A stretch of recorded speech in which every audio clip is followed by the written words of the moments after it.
So our goal here tonight is going to review the article, we're going to review the responses to the answers, and then we are going to complete a graphic organizer. All right? And all this will be done around closed reading. Now we know that closed reading is based upon, well, anybody have any idea what is closed reading? What strategies do we use? Closed reading, We were talking when we said we do a closed reading. Everything is based upon what? The text. Everything is based upon the text. It's based upon what we are reading that is in front of us. All right? That's what it's based upon. So here we have an article called "This Just Needs to Stop. Hundreds of thousands decry guns." And what we have is an author's description of what it was like to attend or be at the March for Life rally on March 24th. If you weren't there, we could read this and we could see what kinds of things happen through the context of the author's eyes. So that's what we're reading. Some of you may have gone to the march, so you have a different kind of context. But what we're reading tonight and what we're responding to is how the author has contextualized this event on March 24th. So remember, everything that we read and everything that we answer, everything that we respond to will be based upon what we have read. That is the context by which we are going to relate to this article. So even when you're in the lab and you're reading individual paragraphs, same strategies. What is this author saying to me? What am I reading? Can I relate my own experience to it? But what's he saying about it? But I don't necessarily have to agree with it. But I can read what the author is communicating to me. So we're going to revisit this.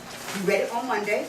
And we're going to go over the answers of the ones that we respond to. And then we're going to complete in a group exercise at your tables. We're going to complete a graphic organizer based upon what we have read. Do we have to go outside of what we have read to get the answers? No. No, because everything is Based on going to the relate text. right here. All right? Same thing about what we're going to do. Everything is going to relate to what is in the text that the author has presented to us based upon the March for Life rally on March 24th. So if you go to page 4, we were just going to review those questions and answers first before we complete the graphic organizer. We did this on Monday. We're going to review because we'll go back and base everything upon the text. In the first question, it asked us to read the following sentence from the article. It asked us to read this sentence. It says, "He warned, we will get rid of these public servants who only care about the gun lobby." And what did we decide, or what did we come up with, was the accurate answer in terms of this, that best supported this idea? Anybody remember? D. The answer was D. The answer was D. That was the most appropriate answer that reflects. He warned we would get rid of these public servants who only care about the gun lobby. And what did that actually mean? What did it actually mean? What did that mean? That means that the crowd organized, they were getting ready to do what? They wanted to organize to do what? What was going to be their action? To get ICE people out of Congress. To vote them out of office. All right? He warned, we will get rid of these public servants who only care about the gun lobby. The most accurate answer that reflects the central idea is D. Organizers hope the passions of the crowds and the under-18 roster speakers will translate into tipping the point, starting with the midterm congressional elections this fall. Meaning that they're organizing, and that was their purpose, to get those out of office who refuse to take action about the gun laws. All right? So we determined that was the best answer. Go over to turn over to page 8. Here, we had to read a paragraph. Page 8 or 5? Page 5. Is that your page 5? Yes. Okay, your page 5. When you have question number 2, it asks us to read this paragraph, and then we had to, it says, which of the following conclusions can be drawn from these paragraphs? All right? It said, which of the following conclusions, meaning that we had to draw some kind of conclusion or end statement, because that's what a conclusion is. It's like the end of something. All right? After we read this passage. And it says, a new poll conducted by the Associated Press NORC, Center for Public Affairs, research found that 69% of Americans think gun laws in the U.S. should be tightened. This is up from 61% in 2016 and 55% in 2013.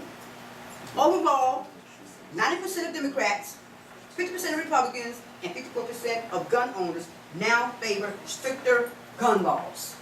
And it's asked us, which of the following conclusions can be drawn from these paragraphs? What did we decide? A. We decided A.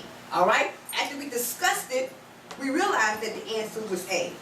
Although Americans are beginning to show more support for gun control across party lines, the country is basically still divided. The country is still divided. All right? That's what we can conclude. And we can go to the text to find where that answer is. All right? Because it's in the text. We didn't guess. We flipped back to the text and we saw where right after this paragraph, there was a sentence that gave us that contextual clue, that was the actual answer, that the country is still divided. All right? Number 3, it says, which of the following options accurately describe the role students play in the March for Our Lives movement? What did we decide? C. We decided C. At first we had to rule out what was not the answer, all right? What was not accurate, because we could do what? Go back to the text to discover where the answer was. And that's what we did. So C said that students who survived the Florida school shooting led the movement and encouraged hundreds of thousands of teenagers and supporters to join in across the country. Students made speeches in the event and also helped people register to vote. It was the students who survived the shooting that organized the March for Life events. All the others are somewhat broad and inaccurate. If we go to the first paragraph, in this exercise, it tells us straight out that it was the survivors of the Florida mass shooting and the students who organized this rally. This was the one that provided us with the textual evidence. All right? Let's go to the last question. Here's another question to ask. Which of the following ideas about gun legislation did the author develop least in the article? A. All right. And first we had to, before we even answered that, we had to think to ourselves, well, what is this asking me to do? How did he develop, what did he develop the least? And we discovered that it was what? A. It was A. What the NRA position on gun laws legislation currently is, on gun legislation currently is. That was the least of what he developed. And he provided us with more information on the movement, what the students wanted, and what they were going to do if, in fact, that our lawmakers did not take more action around the gun control laws. They mentioned NRA, but they didn't give us a lot of information about it. And how we know? We went back to where? The text. We went back to the text and we saw that as evidence. All right? So this is a reminder that everything is based upon the text. And we are going to now go into looking at this to finding the central idea and supporting details. Can we look at this article and come up with what's the central idea of this article? All right? And how do we do that? There are strategies when you're reading a text. All right? One, when we're doing reading closed strategies, we want to look at what claim does the author make? What claim does he make around this particular subject that he talked about? What evidence does the author use to support those claims? Because we can always go back to the text, because it's text dependent when we're doing a closed reading strategy. So every time you come upon a question, you go back to the text and find your answer. All right? What words or phrases does the author use to convince me that he or she is right? If it's in fact an argument that convinces you, all right, whether or not you agree with it or not, we can go back to the text and we can take a look at it. All right? It also says, what information does the author leave out? That was one of our questions. That was number 4. What did the author develop the least? And one of our questions. NRA. The NRA and their position on gun laws. So that was one of our questions. So closed reading will probably ask you a question, what did the author not discuss or did he give very much attention to in a closed reading article? Because you could go back to the text and you could put your fingers on it, all right? And then also, in closed reading, we talked about the fact that it's the author's context of the experience, but we also may have some kind of feeling about it. Do we not have feelings about the gun laws? Or what has happened about guns in our community? Yes, we do.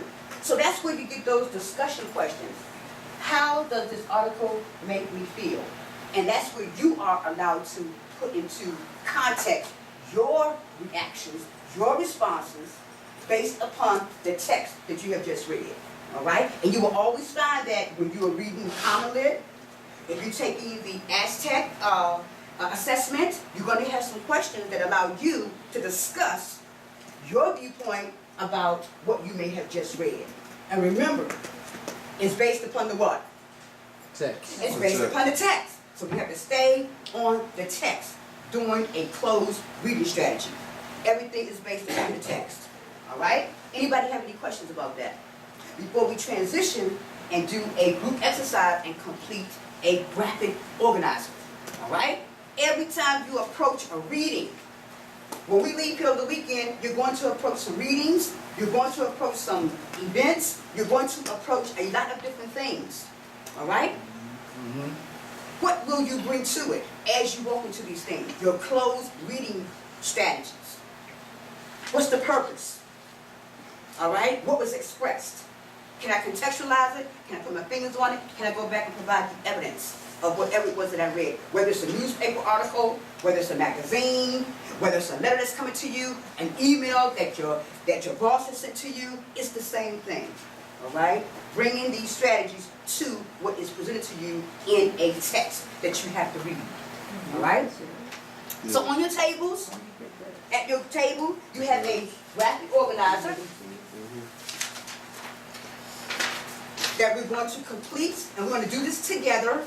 All right? We're going to do this together. At your tables, you're going to work in teams, and we're going to complete the graphic organizer that determining the central idea, which is the central idea, and supporting details of this article. All right? And some of your table groups may be differently, all right, but you may basically have some of the same things. All right? What did you get out of the text? All right? Hey, you want to come over here? Anybody want to get to a table group? Because we're working together. Unlike the lab, workshop is working together. In the lab, you work by yourself. Workshop, we're going to work together. We're going to reason together. How do we reason together? That's You what look we're going to good, do. so smile for the And camera. close reading. So this is your assignment is to, in that first block, you're going to discuss with your table groups. It says copy down the title, heading, subheading, bold and italicized words in this document. So basically, you're going to put down the title of the article. In that first block, your group will put down the title of the article in determining the central idea. All right? And then when you get to the block where it says, what is the purpose of this text? What do you all think the purpose of this text was? Why is the author So writing the about title of this? the article, this just means the song. I mean, he wrote about it. What reason? Huh? Stopping the gun violence. That was may have been his purpose. All right? When we think of the author's purpose, we think of things such as, is he describing something to me? Is he providing a definition? Is he providing an explanation? Is he trying to persuade me to do something? Or is he entertaining me? We think in that terms of what is the author's purpose? So would you say that the author, his purpose was to what? Along those lines. Was it to describe, classify, persuade us, entertain us? To inform us, all right? To inform us about the events at the March for Life rally. So you can put down it to inform. Did he describe to us? He described, he informed, that was the purpose. To describe and inform us about the March for Life movement on March 24th. So we can put that in there. What? Now, when you get to how it's structured, did he express what he communicated to us? When you get to how was it structured, you want to look at the same thing. Was it a description, sequence and order of events? Was it comparison and contrast? Was it cause and effect? Or was it a problem and solution Cause and effect. text? What kind of text how did he structure this text in covering the March for Life event on March 24th? How did he Cause and structure effect. it? Cause and effect. Alright, so you ain't gonna put cause and effect, discuss that with your table mates. Something like saying just like that. Now, some of it may be You got some different, examples you may of have that. two in different structures. Oh, I don't even As think long as you about can that. explain it, discuss, No, and it's on the back of your sheet, Matthew tell us. alright?